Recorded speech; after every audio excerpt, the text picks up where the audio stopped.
Welcome to the Reality Revolution. I'm your host, Brian Scott. Today we have a glorious channeling from Quo. If you don't know who Quo is a group of higher density beings channeled through LL Research. They are related to the Law of One channelings delivered originally by Ra in the 80s. The Quo channelings expand upon a variety of topics that were originally discussed in the Law of One channelings. They primarily answer questions of a spiritual nature, and we've covered a variety of amazing topics so far. A lot of people really find their channelings to resonate deeply. They talk about deep, powerful topics, and I always come away with something special or unique.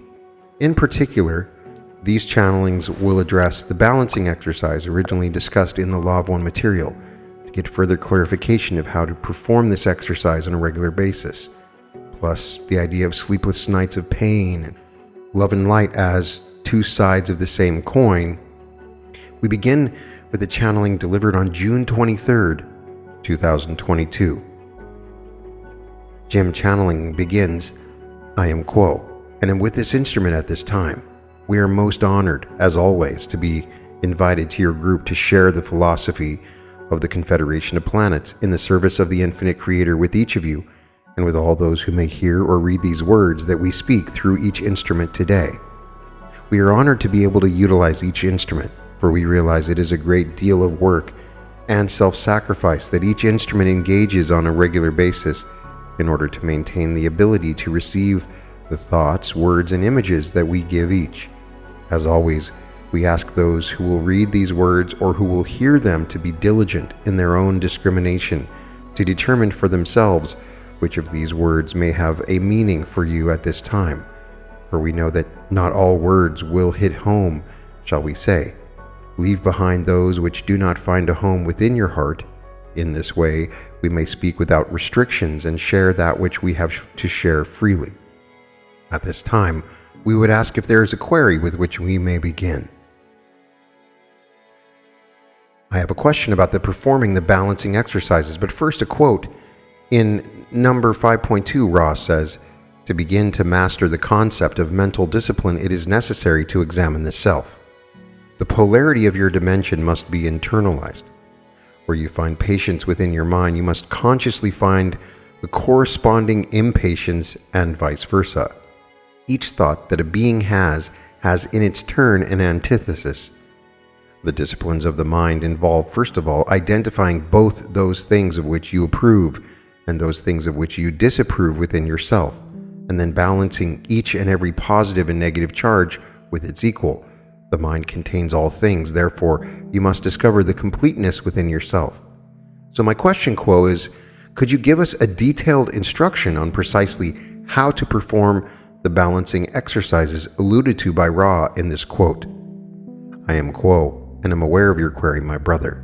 This query contains within it the key to becoming the one infinite creator. Each entity that is a conscious seeker of truth and wishes to discover the creator within, for within each entity does the creator now and forever reside. Your third density illusion is one which has the veil of forgetting permanently in place, so that each entity is not aware that the Creator is within, that the Creator is all that there is in this creation, and that each entity has access to the Creator through the utilization of what you may call the catalyst of its daily experience, the grist for the mill, the food that feeds the spirit. Thusly, you may see all of the experiences within your incarnation as having a certain flavor or potential to feed your spiritual growth, according to how you have pre-incarnatively determined the lessons that you have to learn. We may suggest that as each of you does contain the Creator, then you contain all that the Creator has made in the infinite universe. You contain completeness, and yet in your conscious seeking for truth, this completeness does not yet exist. As you go through your daily round of experiences, you may notice that there are certain of those experiences, both positively and seemingly negative, both happy and sad, that continually come into view of the inner being that you are. That inner being then notices the variety of experiences that have moved your own inner being off of what you may call love and acceptance, unconditional love and acceptance. At the end of your day, it is well, therefore, to rest yourself, your mind, body, and spirits in meditation, and review the events of the day that provided you this food for growth, the catalyst of opposites that each may utilize to become more and more the one infinite creator. For as you are able to take this catalyst and to work with it in a conscious fashion, you expand your own perception and experience of the nature of your being until eventually you are what may be called a 360-degree being containing all that there is in the creation, all that is composed of the positive and negative aspects of a catalyst that comes your way. For example, those of Ra use the catalysts of patience and impatience to demonstrate how this process is accomplished. If you have found yourself at some point in your day becoming impatient with yourself, or with another person, or with a situation that you wish would find its completion, you in your mind relive the situation that brought about the feeling of impatience. You magnify the lack of patience that you demonstrated when your patience was at its end, so that it is blown out of proportion into a great lack of patience, a tremendous impatience that calls forth from your inner being its opposite, calls to that portion of your being which has patience, which has known patience, which has become patience. And that patience then is also allowed to become the magnified equivalent or partner of impatience. Together they are filling your inner screen of perceptions so that the great impatience is balanced with the patience that comes from understanding. Then you look at yourself as a portion of the Creator that has now been expanded to a greater portion of the Creator, so that you feel the patience and the impatience are utilized in a balanced fashion to allow you to know more of yourself as the Creator, which allows the Creator to know more of itself through your experience. Thus is the product of this balancing that which you call love or unconditional acceptance of yourself. For having these qualities of impatience and patience contained within your being so that you may grow in a spiritual fashion. This is the means by which, throughout your life experience, you utilize all catalysts that comes your way to become more and more the one infinite creator, more and more the creation, more and more your true self, that one which is in all. This is the journey of a lifetime, perhaps the journey of many lifetimes. For this process, the utilization of catalyst within your third density illusion is one which is infinite in potential, and yet can also become that which is the Creator within you now and forever. At this time, we shall transfer this contact to the one known as Trisha. We are those of Quo. Trisha channeling. We are those of Quo, and we are with this instrument at this time. May we ask if there's a query to which this instrument may speak to you? Yes, Quo, thank you for your previous response as well. I have noticed that I can be stronger in care for a loved one than I might for myself at times. I think that this is generally true of those upon the path of the positive polarity. Simple illustration. If I was on a long hike, say, with one known as Trish, or we were stranded somewhere, and she was having difficulty continuing onward, I would marshal the will and faith to help her which might not be so readily available were I alone. So I'm wondering if there is a principle there for the student of the positive polarity, why it is that we may have greater resources of strength and energy and will and faith in care for someone we love than we would for ourselves. We are those of Quo, and we are aware of the query, my brother, and we thank you for this opportunity to speak through this instrument. This quality of which you speak, the ability or freer access to the powers of will and faith, more within the reach when in service to another than in service to the self in a positive fashion, is common among those upon your planet. It is common within the realm of those who may be considered wanderers. The mechanism, the mechanics, the structure of this is due in part to one's ability, or rather inability, to see the Creator within the self, the viewing of the other self as distinct and separate, and the care and love involved in that disconnection.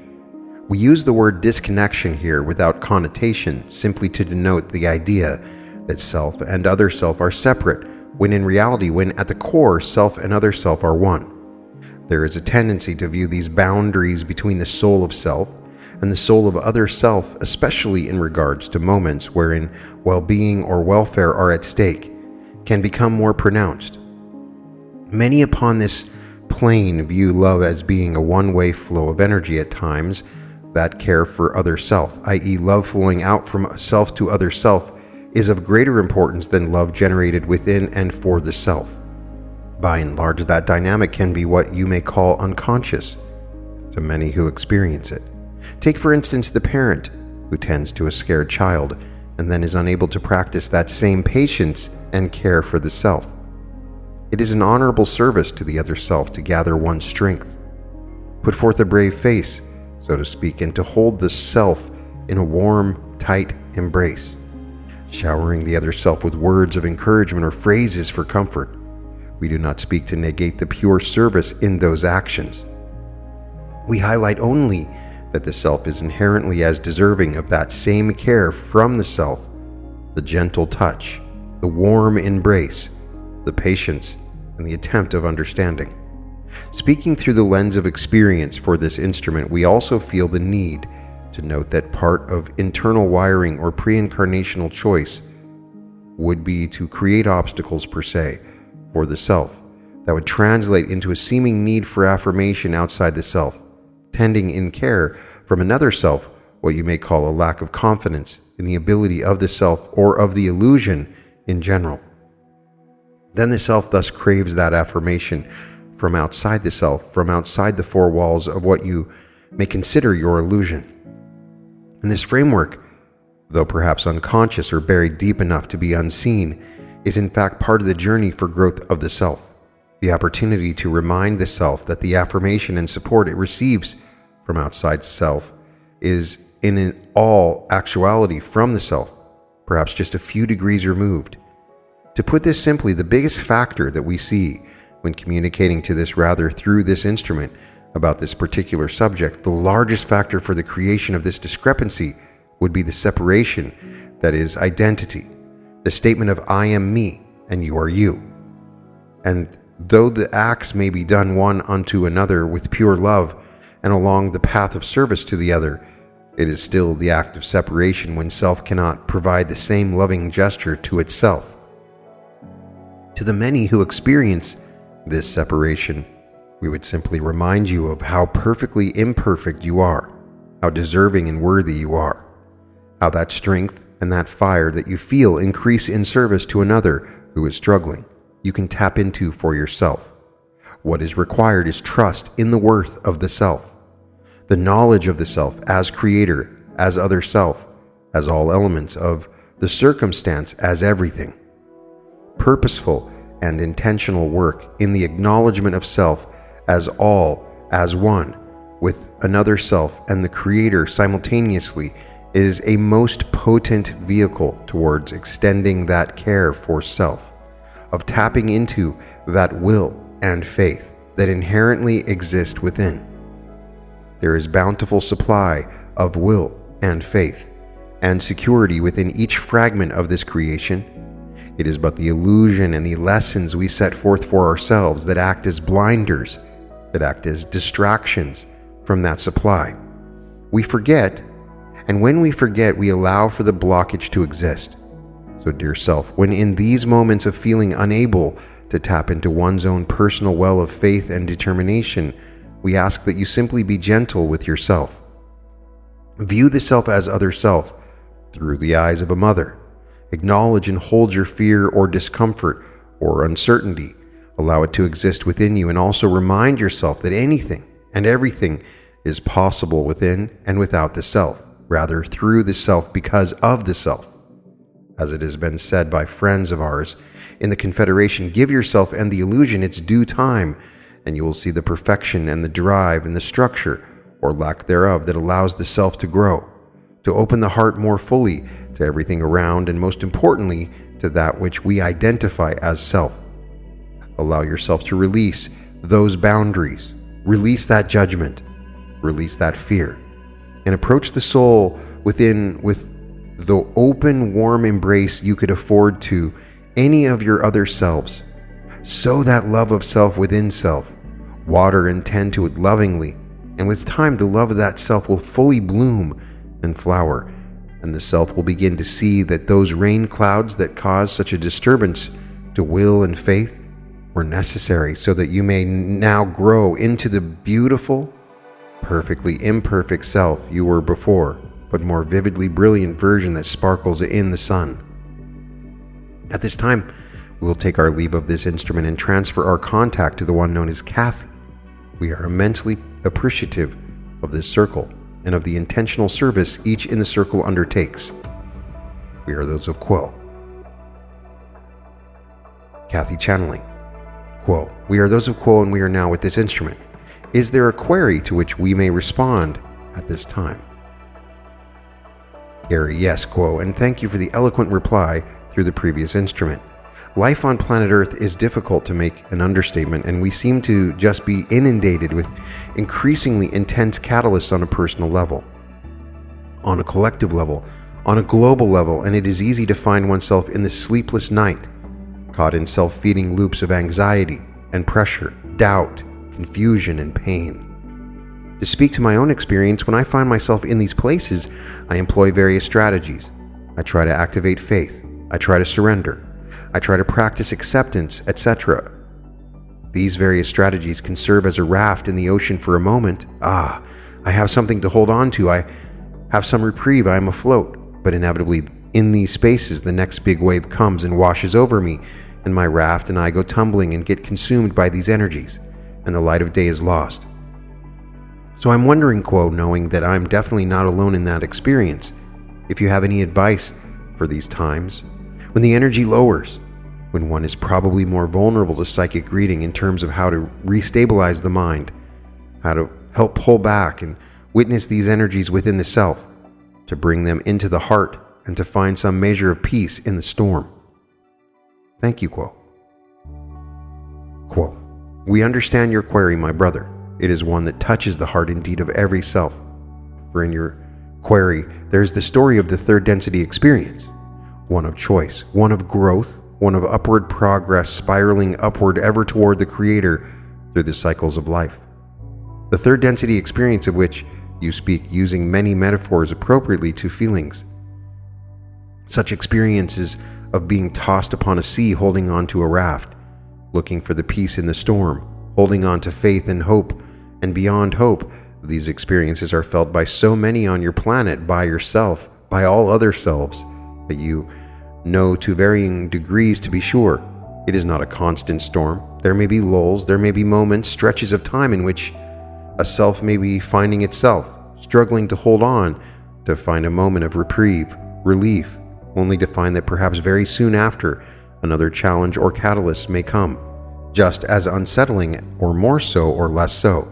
We understand that the feeling nature of the third density selves that walk on your planet, especially if they have grown in the understanding of the heart and have compassion for self and other selves, for the animals and the plants of your planet as well, that these experiences may touch your heart, perhaps more deeply as you do grow in your experience and your upward spiral. So, we would say we extend that compassion to you and to any or all other selves reading this query, and this response may be experiencing just such what you described. We extend our compassion. We express to you that perhaps as you hang on to these life rafts, as you call them, that this is not in vain. This is a reaching out to the great loving forces of creation, to the loving healing power and light of the Creator, and the loving and healing light of all those other selves who continually pray and reach out to heal others, and whatever condition they may be struggling with, find themselves in, that this energy of love, light, and compassion indeed exists upon your planet. And the very atmosphere, we may say, of your planet is not the same atmosphere as you would breathe in and out of your organs called lungs. It is an energy that you breathe in through your spirit, allowing yourself to feel strengthened and buoyed indeed upon the restless areas of the catalyst that is indeed increasing at this time upon your planet. And know that this energy of healing light is around you, and all other selves whose hearts and spirits reach out for its touch. The forces upon your planet that work with this healing light and love are ever present. The action of what you call upon your planet prayer could also be known in other forms of connection to the Creator. Know that the power of this connection is indeed available to you. No matter what situation, condition, or struggle may seem to be apparent, know that through the power of this healing light and love, allowing it to touch yourself, within yourself, taking it in as you would breathe in air, allow it to dissolve the sense of struggle. Allow it to dissipate the sense of hopelessness. Allow that healing light and love, which is the very nature of your being and all being, that this is the nature of positive change upon your planet. The illusion of a struggle can, in one instant, one moment, or over a space of time, be changed, be transformed, be healed, be made whole. This is the nature of being in the densities into which you are growing upon your planet, in which the energy of love, light, compassion, and the higher energies of the Creator do indeed, when embraced, when accepted completely within, transform, uplift all, and indeed change what seem to be circumstances of difficulty, to use the metaphor expressed earlier, the stormy seas. The life raft is a starting place upon which to place your hands. The energy around you of the healing light and love is the place to embrace. This power, which is available to all, it may not be visible to the eye, but it is felt by the heart. It is seen by the inner spirit. It is felt as soon as the time of struggle has passed, when the self will know that the moment is no longer one of struggle. Now there is peace. And my brother, we extend our deep sympathy and empathy to you and all other selves experiencing what you described, in the hope that this expression of our understanding of these higher energies and their power to help and heal may uplift you, and others may change the moment for you in a positive way, so that you may feel the truth of this, so that you may have stepping stones to walk upon that leads you to a greater assurance of the lightness of being, the harmony of existence that you seek. It is within your grasp. Begin with the life raft. Breathe in the healing light and love. Let it permeate your entire being and surround you with the feeling of love. This, along with the balancing of all ideas within self at the end of what you call the day, will also help to bring peace to the body, mind, spirit complex, so that you may rest and have the fullness of your rest each period of the day. Call night, so that you may wake up more refreshed each day, having more and more light within you to carry you forward, so that the waves do not seem as choppy, and indeed, they may begin to calm, and the seas may begin to reflect the sparkle of the sunlight of which was spoken earlier, so that your own being, as was said earlier, reflects the sparkle of the sun and the light and the love of the moment. We hope this response has offered a beginning of understanding of how a self might address the difficult circumstances of which you speak. We do not want to diminish in any way the perception that you describe, the feeling that you describe of these difficult times. In our compassion, we wish to express the beginning of what we would call an understanding of how one may transcend and transform the energies of these times in which you live, to create more inner peace and outer peace, and we trust that this offering may suffice for this moment. We appreciate the opportunity to extend this offering of assistance and understanding. We are those of Quo, and we have been with this instrument, and we now transfer the contact to the one known as Gary channeling. We are those known to you as the principle of Quo, and once again we greet this circle in a slightly different flavor offered by the prism of this particular instrument's abilities, wirings, and distortions. We enjoy our time, shall we say, immensely in collaboration with this group, as we learn a great deal not only about the art of channeling itself, but about the nature of the Creator and ourselves as the Creator through this interaction, always with more to learn, more nuance to explore. We appreciate as well the diligence with which each in the circle challenges our contact. For those of the negative and positive polarities may transmit upon the same frequency, and it is by means such as tuning and challenging that the circle can be safeguarded and tuned to the appropriate station, shall we say, in congruence with the positive polarity and the love which permeates all things. At this time, we have sufficiently warmed this instrument up. We ask if there is a query to which you may respond. We are those of Quo. Jim: Yes, Quo, I would like to continue on the concept of balancing. There is a raw quote that I would like you to comment on. If the adept is balancing manifestations, it is indeed appropriate to balance universal love and wisdom. If the balancing is of mind or spirit, there are many subtleties to which the adept may give careful consideration. Love and wisdom, like love and light, are not black and white, shall we say, but faces of the same coin, if you will.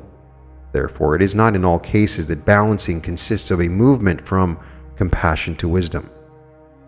So my question, Quo, would be, if we are attempting to balance love and wisdom, how is it that they could be two faces of the same coin?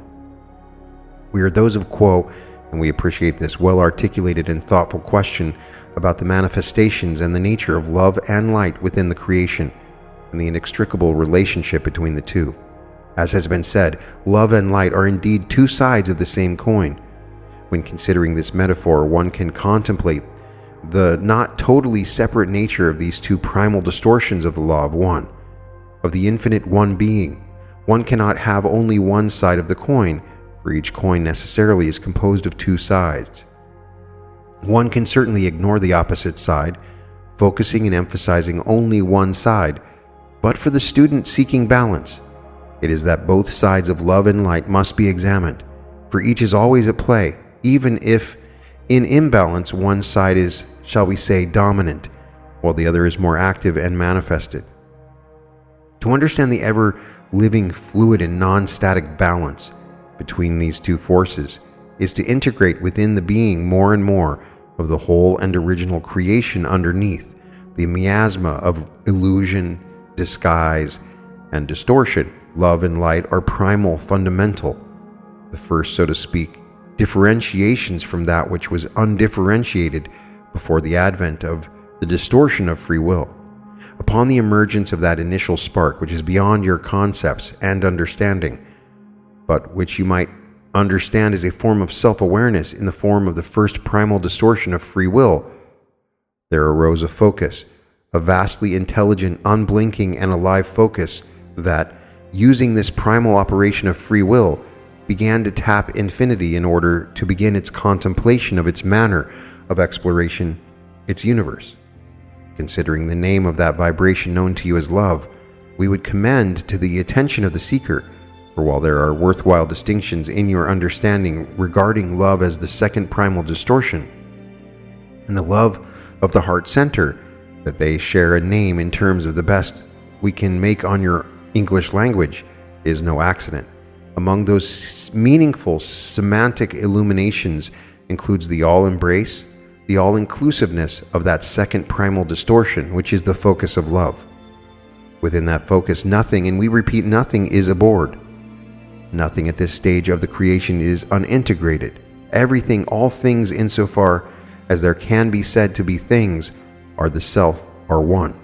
And in this one subtle step down from total undifferentiated unity is the creative principle, not just a love which passively accepts all things as the self, but a love which has the capacity to create, to destroy, to architect a plan, a vision, for as we said, its manner of exploration to create itself in fractal manifestations, in a way of understanding, of manifesting its being of love in all things to come, in all generations of distortions to arise, as we have spoken to you many times through this group over the years.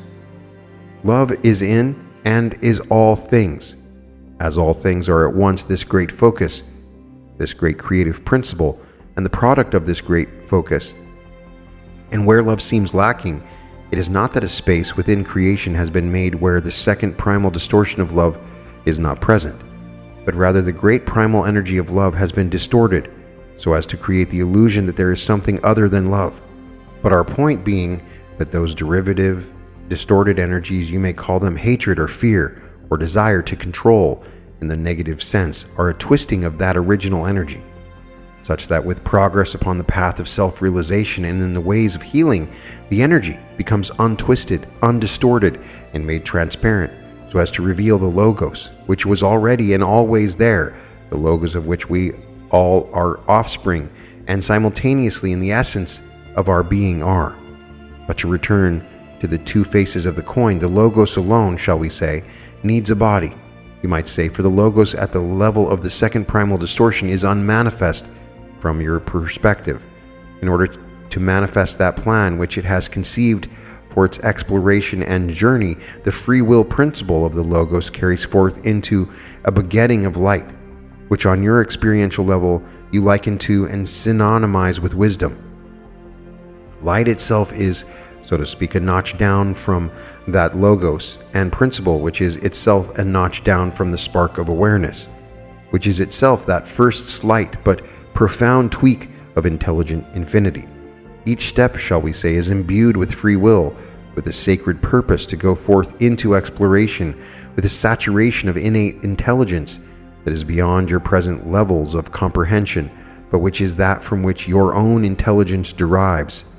Love as an unblinking, steady, stable, untransient focus, having conceived of its creation, is then a portal through which infinity, exercising its free will, flows into the body of light. And thus the plan conceived of by this creative principle is made manifest and put into motion with layers upon layers, generations upon generations of further distortions and tweaks and modifications to the plan and the journey upon an experiential level in the laboratory of creation, where each is endowed with all three of these primal distortions, beginning at the foundational level with free will, and the creative principle level of the Logos, and the manifest level of form as light, and understanding that this is one energy of love, light, love, is all things, and is the self. The self pays attention more toward the wholeness of its experience and the recalibration of its vibration so as to more fully match, we might say, or be congruent with, and merge into that original intelligent energy of love, light, love. To focus exclusively upon love within the self, at the neglect of wisdom or vice versa, is appropriate at certain stages of the evolutionary journey for the seeker through the curriculum of densities. But to neglect one half of that coin is to be, from the standpoint of the awareness and conscious experience of self, incomplete and unintegrated, as the self learns to hold both of these two sides of the one energy, of intelligent energy, and its being in a balanced fashion as seen from the standpoint of the chakras. It creates an open and harmonious pathway for the upward spiraling light to meet and mate with the downward pouring of the infinite all-being, so that the self may more and more manifest that which it has always been, that being the one creator in a more true and authentic, or to put it another way, less distorted fashion. The more that the self awakens and integrates these energies, the more the self becomes transparent to the radiance of the unstoppable radiance of the one which transcends all circumstance, all events, and all stories within the illusion, and becomes a beacon unto others, a beacon not of unique specialness, but of a living reminder of who and what that entity is through the various costumes with which the entity identifies. The creative principle or Logos is not an event, shall we say, that happened long ago, though from the standpoint of time it may be reasonably said to be so, but is rather your very nature right now. The disciplines of the personality and the practice of love and forgiveness, which open the heart to the totality of self, the light and the dark, that opens the gateway to infinity, is an act of discovering the logoic nature of the self. You know yourselves and are to a degree imprisoned by this knowing of yourselves as humans with certain biographies, certain limitations, certain likes and dislikes, quirks, strengths, and weaknesses, and all the ways that you identify with the costume and receive reinforcing music from others about who and what the self is. The opening of the gateway is to awaken and make conscious the self, which is much closer to eternity, much, much closer than the roles which you play upon the stage, closer even, as we had said before, that oxygen and mixture of air which respires through your system. This instrument asks us to bring this to a close, so we will note that this realization of the logoic nature of the self, which happens once the gateway has been reliably opened, is not inimical to one's humanity, to the dirt and the grime and the error-prone ways of being human, which necessarily involve making that which you know of as mistakes. Instead, the self can have a much more relaxed attitude about its humanity and the humanity of all others, abhorring none, embracing all with mercy and compassion and forgiveness, understanding or holding that dual awareness of the clay and the flesh and its folly, and the infinite and ever perfection of the divine self and the divine nature of all of reality. At this time, we would take our leave of this instrument and transfer this contact to the one known as Jim. We are those known to you as Quo. Jim, I am Quo and am once again with this instrument. We are most pleased to have been able to exercise each instrument to a degree which has been continuing in its proficiency. We thank each instrument for being diligent in the challenging process and in opening the self to concepts which may not at first seem to be that which is recognized as a coherent answer, yet which, when combined with the thoughts and words and images, do indeed provide an answer that is hopefully helpful to those who ask the queries. We are most grateful to be able to join our energies with yours in these channeling circles, so that we may move further along our own journey of seeking and serving the one Creator in all. Again, we are of great appreciation for each entity's beingness, which is so ever brilliant and glowing with love and light. At this time, we shall take our leave of this group. We are those known to you as Quo. We leave you in love and in light and in peace and in power. And that concludes this particular channeling. It's interesting to watch the evolution of these channelings. You can go all the way back to the early 80s and follow the evolution of these channelings. And Jim sort of resides over the channeling group, but we have some new people channeling, and it's always interesting to me that the channelings still sound the same. After 40 years and like dozens and dozens of different channelers, it's still the same being speaking through all of these different channelers. I don't think we've seen that before. We have lots of channeling out there, Seth and Abraham Hicks and Bashar, but we've never seen an entity that has spoken through multiple individuals using the same language and syntax. I find it fascinating. In particular, I was happy to get a further discussion of the balancing exercise, something I still don't quite understand and struggle with, but I have attempted to work on it on a regular basis. If at the end of the day I look back and I was impatient or frustrated or angry, I try to look at the opposite of that emotion. Why did that emotion come up, and what is the opposite of that emotion? Patience, whatever it is. If I'm impatient, I look at patience. If I'm angry, I look at love. Or if I'm fearful, I look at a feeling of security. I try to bring up these emotions. And it's hard for me, with my understandings of manifestation coming from Neville, to bring up a negative emotion. If I had a loving, glorious, loving feeling earlier in the day, I don't want to bring up the balanced, opposing, hateful feeling, but they're telling us to do this. The point is, as they emphasize, to truly know yourself as the creator, you have to be whole. That means encompassing all of the different emotions. So I don't necessarily want to sit and dwell in that negative emotion, but they're telling us to do so. I try not to feel it in my body, but I try to become intellectually aware of it, because I don't want to manifest that negative emotion. Because when we say the feeling is the secret, I don't want to bring up the feeling of the opposite emotion of love. But they're telling us to do that because it gets to the root of who we are as a creator. So when I do this, I do bring up things I'm not aware of. I unveil things about myself that I'm not aware of. When I try to do it, I'm still working on it and still trying to intellectually perceive why this exercise works, and I'm glad they asked these questions. There's not a lot of exercises discussed in the original Law of One material.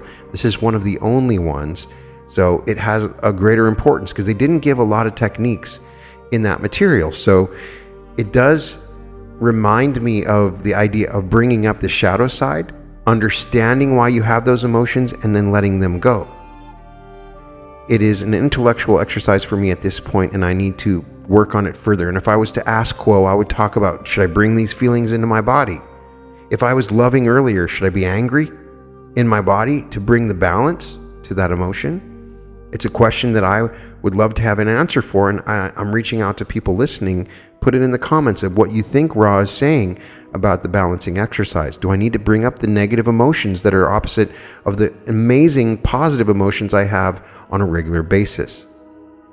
There's also a discussion we've touched on before of light and love. Although it's coming from the same place, love and light are different the way they're describing it. Light is wisdom, understanding, knowledge, which is the opposite side of the coin of love, which is unconditional. And we have another episode of the sort of contradiction between these two and the pushing and the pulling and the dynamics between love and light. They are part of the same coin. And when we say to somebody, I'm sending you all the love and light, I know that there are a few people out there that laugh at that and think that that's ridiculous. Like, what does that mean? It's a real thing. Love and light is a real thing. And all I can tell you is make it your intention to understand it, how to bring it in, how to send it out, and what it is. Once you go down that path, it will make more sense to you, but it is still one of those things that is hard to understand. It's not something that you can see, and you can feel it in your heart, but you don't necessarily know that it is love light that's coming from your heart until you really focused on that. So I'd love to get your feelings and impressions of this particular channeling and the nature of it. And if you had any other topics you want me to look up, I can see what Q'uo might have said about it in particular. You can find all episodes of The Reality Revolution at therealityrevolution.com. And welcome to The Reality Revolution.